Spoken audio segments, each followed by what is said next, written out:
Hello, and welcome to the Toronto Gamers Board Game Review. I'm Justin, and today I'll be reviewing Joking Hazard. Ooh, shiny. Ooh. Joking Hazard is a party game designed by the creators of webcomic Cyanide and Happiness. The story goes that they were told by someone on the internet that making comics of stick figures was easy as hell, so they made an online random comic generator to let someone else randomly make their own Cyanide and Happiness style comics. Then, later on, they printed out all the single panels from the generator and started playing with them, and from there created Joking Hazard. It's for 3 to 10 people, and you compete against each other to create the most popular 3-panel comic strip from the cards in your hand. As always, there's a link to the rules below this video.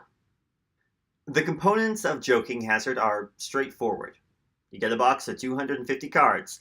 They have Cyanide and Happiness style stick figure comic art, and the art itself is basically taken directly from the webcomic, so it's totally true to their aesthetic. The cardstock is good, nice thick, good to play with, and it does come in a nice box, if you have the shiny red box edition like we do. If you don't, I'm sure it's also a very lovely box. Joking Hazard is in the style of Cards Against Humanity type party games that rely on potentially offensive humor to keep the game entertaining. The majority of the panels have a green stickman and a blue stickman saying or doing something to each other, or an occasional third party. Like Cards Against Humanity, the humor relies strongly on potentially offensive or shocking topics, and this can divide players, some of whom will love this style of humor and some will be completely turned off by it. Something I appreciate is that given that the 2 main subjects in the panels appear to be male, there's the potential for a fair amount of gay inclusive humor in Joking Hazard. Though, depending on how the panels are played out, there's also the potential for some gay panic humor, which I'm less excited about. I do appreciate the possibility of gay positive inclusion, though. Gameplay is very straightforward. A judge will draw 2 panels from a deck, choose an order from them, and everyone else will anonymously submit a 3rd panel punchline. The judge then chooses which one she thinks is the best, for whichever arbitrary reason she chooses, and the player who submitted it earns a point. There are some red bordered cards that switch up play, so players instead submit the first 2 panels in the comic with the red bordered card acting as the punchline. It's really quick and easy to pick up, and while you can set a points threshold and declare a winner of whoever reaches it first, you can also just play until people get tired of it. Like a lot of party games, Joking Hazard is sometimes more activity than game. One thing I do appreciate about Joking Hazard over, say, Cards Against Humanity, is that because you have 2 different speakers in the panels, the blue and green stickmen, there's an added challenge to making sure whoever is speaking in the panel you choose to play lines up and makes sense with the rest of the comic. And depending on who is saying or doing something in the panel, the green or the blue stickman, you can actually get some added humor out of that. So, a little bit of strategy, I suppose. Joking Hazard is a potentially offensive party game. And those 2 things, potentially offensive and party game, will go a long way in determining how much you enjoy it. Compared to other similar games, Joking Hazard's use of the visual medium of comic strips really does bring something fresh and interesting to the genre. Like most party games, however, how much you enjoy it also depends a lot on who you play it with. I like a good party game, and I've got room to enjoy some offensive humor.